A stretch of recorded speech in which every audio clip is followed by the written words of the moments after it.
Shalom, adik-adik, mari kita mulai ibadah kita sekolah minggu. Yuk kita mau sama-sama berdoa ya. Bapa di dalam surga, terima kasih Tuhan buat hari ini yang Tuhan berikan buat kami.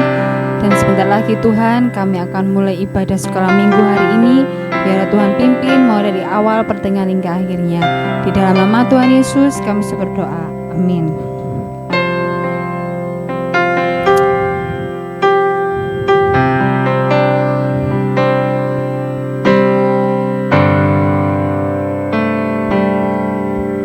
Ku mau cinta Yesus selamanya. Ku mau cinta Yesus selamanya. Meskipun badai silih berganti dalam hidupku, ku tetap cinta Yesus selamanya. Pujikan lagu ini dari awal.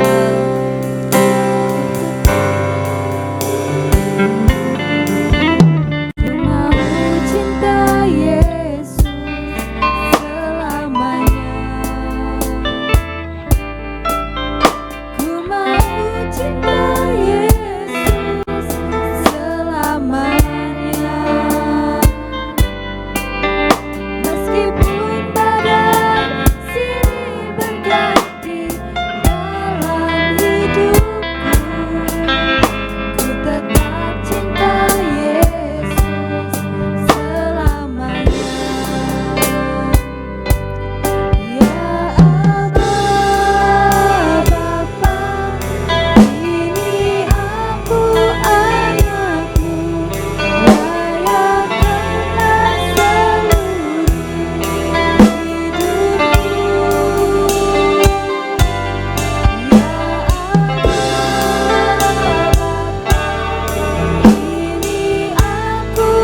kasih Tuhan Yesus.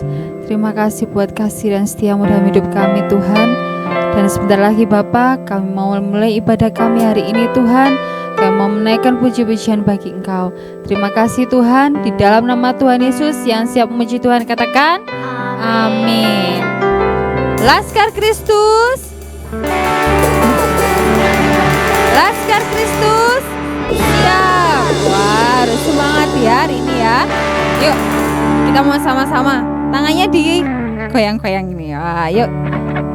Siap ya? Yuk. Tanganku ke depan, tanganku ke belakang, tanganku ke depan dan digoyang-goyang. Tepuk tangan puji Tuhan bersama-sama. Kaki ya. Ke depan, kakiku ke belakang, kakiku ke depan dan digoyang-goyang. Tepuk tangan puji Tuhan bersama-sama. Pak Abraham mempunyai banyak sekali anak-anak. Aku anaknya dan kau juga. Mari puji Tuhan. Tangan kanan, tangan kiri, kaki kanan, kaki kiri, putar-putar lalu duduk lagi ya. Bapak Abraham mempunyai banyak sekali anak-anak. Aku anaknya dan kau juga. Mari puji Tuhan. Tangan kanan, tangan kiri, kaki kanan, kaki kiri, putar-putar lalu duduk. I love you Jesus, deep down in my heart.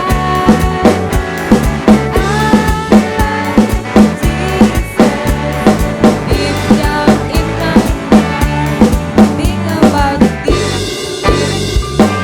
down, deep down in my heart. Talk about deep, down, deep down in my heart. Lagi ya. Aku tresno Yesus, jero-jero banget.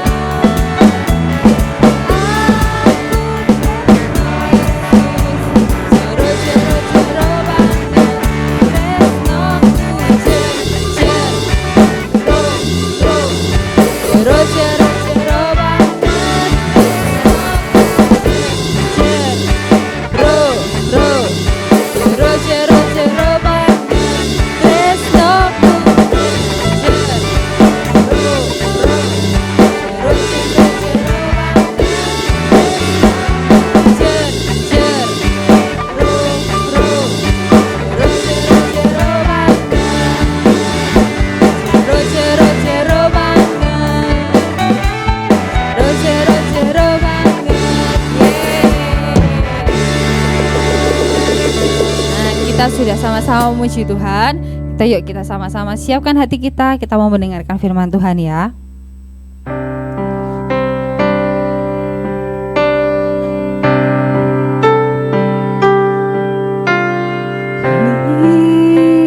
Lingkupiku dengan sayap-Mu,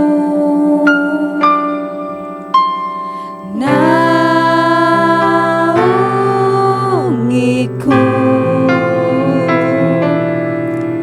dalam kuasa-Mu. Di saat badai bergelora,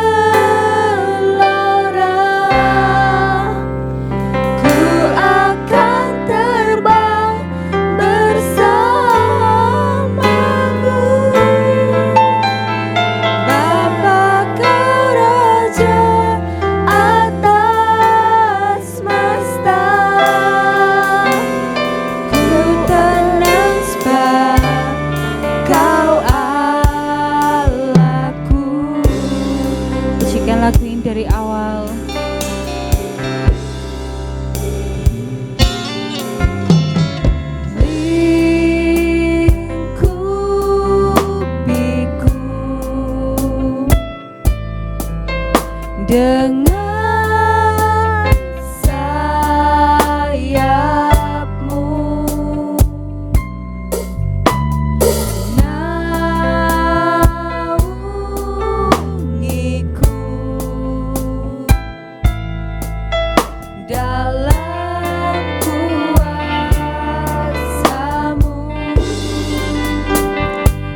Sekali lagi Bapa, kami bersyukur karena kebaikan-Mu yang begitu luar biasa dalam hidup kami. Terima kasih Tuhan, terima kasih kalau saat ini kami masih boleh beribadah Tuhan, semua karena kebaikan-Mu. Tolong kami Tuhan, kalau sebentar kami mau mendengarkan firman-Mu, biarlah kami boleh duduk diam mendengarkan firman-Mu dengan baik, menyiapkan hati kami Tuhan, agar firman yang disampaikan boleh tertanam dalam hati kami dan boleh tumbuh serta berbuah-buah Tuhan. Dan kami boleh melakukan firman itu dalam hidup kami. Terima kasih Tuhan, terima kasih. Kami siap mendengarkan firman-Mu. Dalam nama-Mu kami berdoa dan mengucap syukur. Haleluya. Amin.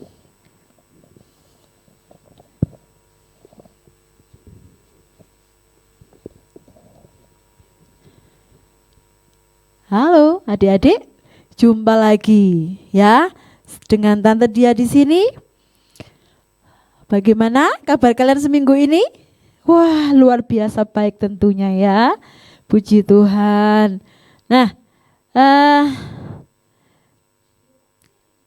minggu ini Tante akan bercerita. Dengarkan dengan baik ya.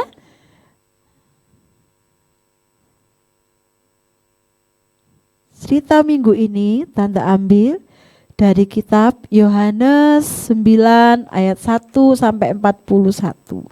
Coba adik-adik siapkan Alkitabnya. Kalau sudah disiapkan, dibuka Alkitabnya, dilihat di Yohanes 9 ayat 1 sampai 41.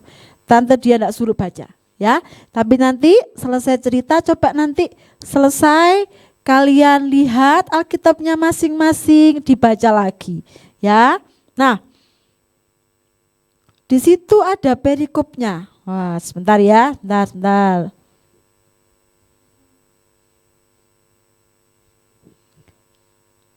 Nah, Yohanes 9 ayat 1 sampai 41.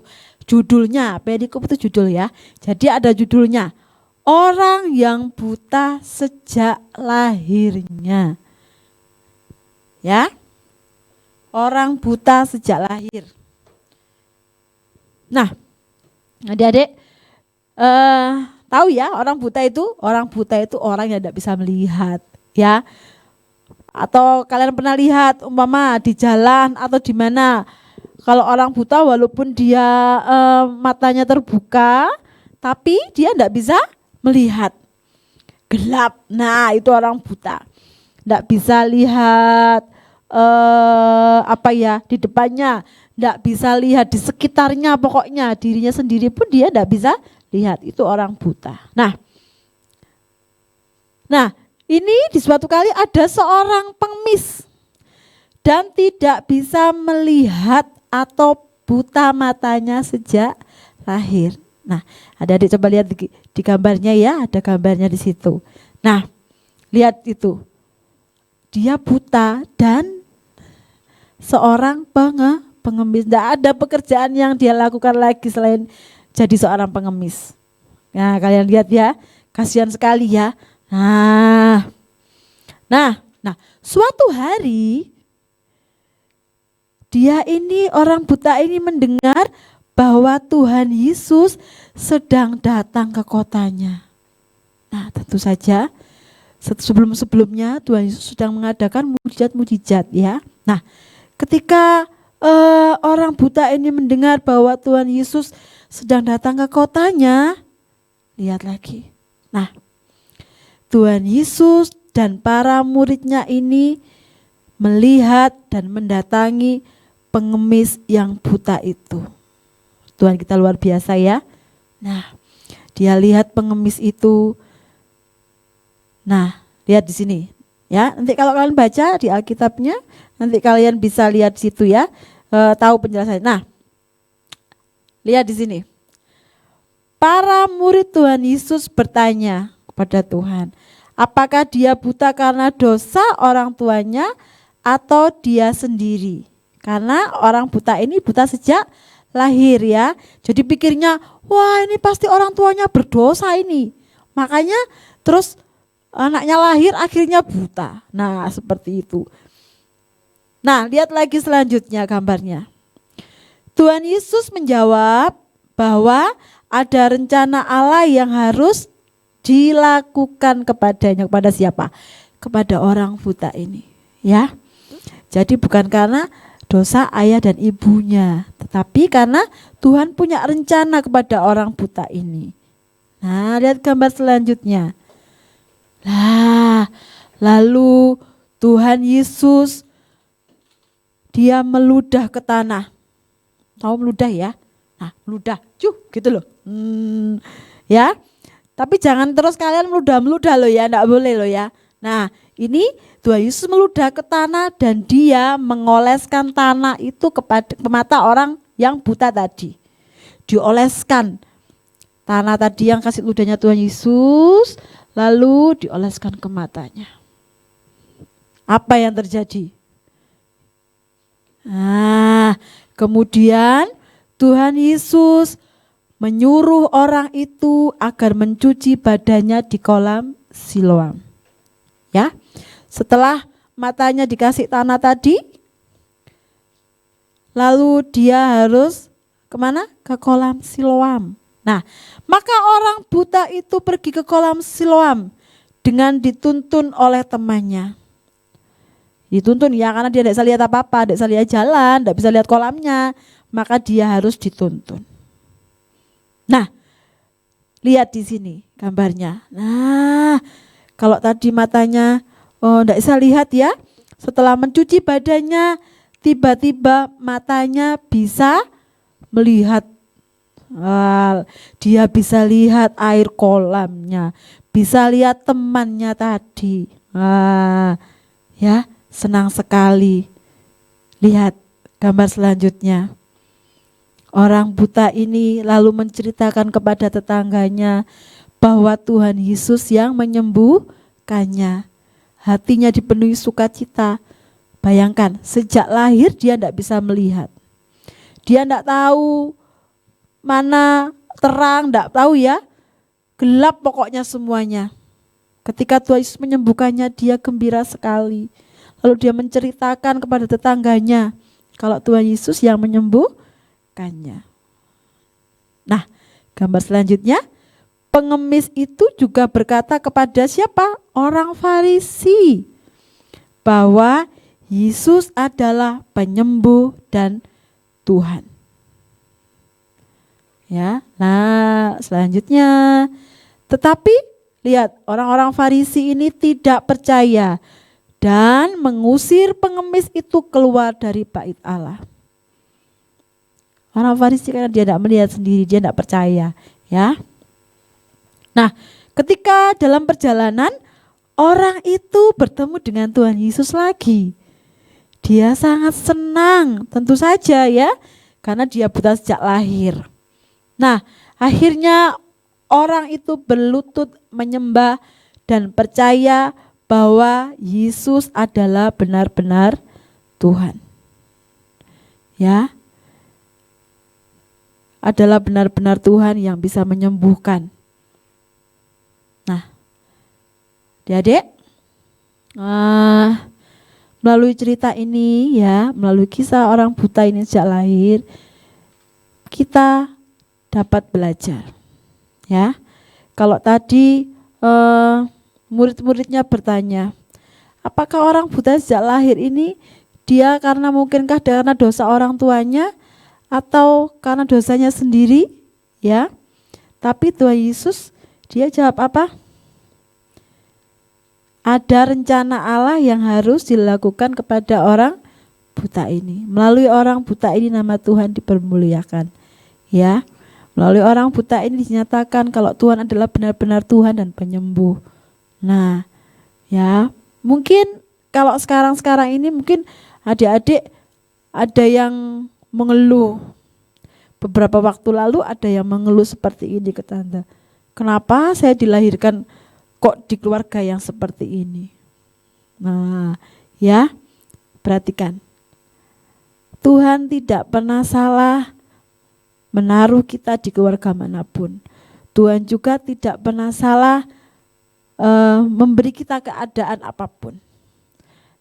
Mungkin kalau sekarang ini keadaan kita ini sekarang lagi corona ya. Corona, di mana-mana orang pakai masker. Nggak enak rasanya, ngap. Betul ya? Mau pergi-pergi susah. Mau ibadah aja nggak bisa. Dibatasi. Sekolah minggu juga lewat online seperti ini. Tapi kita harus percaya satu hal. Apapun keadaannya, yang kita percaya adalah semua keadaan kita, semua yang terjadi dalam hidup kita adalah semuanya karena kehendak Tuhan. Ya, jangan lupa itu. Semua karena kehendak Tuhan. Jadi, apapun yang kita alami saat ini, kita harus tetap bersyukur. Ya, syukuri. Tidak boleh mengeluh. Lu kalau mengeluh sedikit-sedikit, ya, kadang tante saja juga pernah mengeluh, ya. Tapi pastikan tetap bersyukur dalam segala hal. Ya adik-adik, tante rasa firman hari ini cukup, ya. Diingat lagi, semua yang terjadi adalah karena kehendak Tuhan, ya. Apapun itu, dan kita juga harus bersyukur apapun keadaan kita. Tidak boleh mengeluh. Oke? Tetap di rumah, jaga kesehatan kalian, dan mari berdoa bersama-sama agar keadaan ini cepat berlalu. Yuk semua tutup mata, lipat tangannya, kita berdoa bersama-sama. Tuhan, sekali lagi kami bersyukur karena kebaikan-Mu dalam hidup kami. Kalau kami sudah mendengarkan firman-Mu Tuhan yang sangat singkat ini, tapi kami percaya firman yang disampaikan biarlah boleh tertanam dalam hati adik-adik kami Bapa. Dan kami juga boleh belajar bersama-sama Tuhan. Kalau kami harus senantiasa bersyukur apapun keadaan kami, karena kami percaya semuanya itu hanyalah karena kehendak-Mu Tuhan. Terima kasih Bapa, terima kasih. Kiranya Engkau memberi kami kesehatan untuk adik-adik kami juga Tuhan. Mereka tetap di rumah, belajar juga Tuhan. Semuanya kami serahkan dalam tangan kuasa-Mu. Terima kasih Bapa, terima kasih. Berkati keluarga mereka masing-masing Bapa, semuanya Tuhan. Dan kiranya Bapa, jauhkanlah kami dari sakit, penyakit, dan mara bahaya. Terima kasih Tuhan, terima kasih. Sekali lagi kami serahkan hidup kami ke dalam tangan kuasa-Mu. Dan kami Bapa, serahkan semuanya Bapa, kalau kami sudah berdoa dan mengucap syukur. Haleluya. Amin.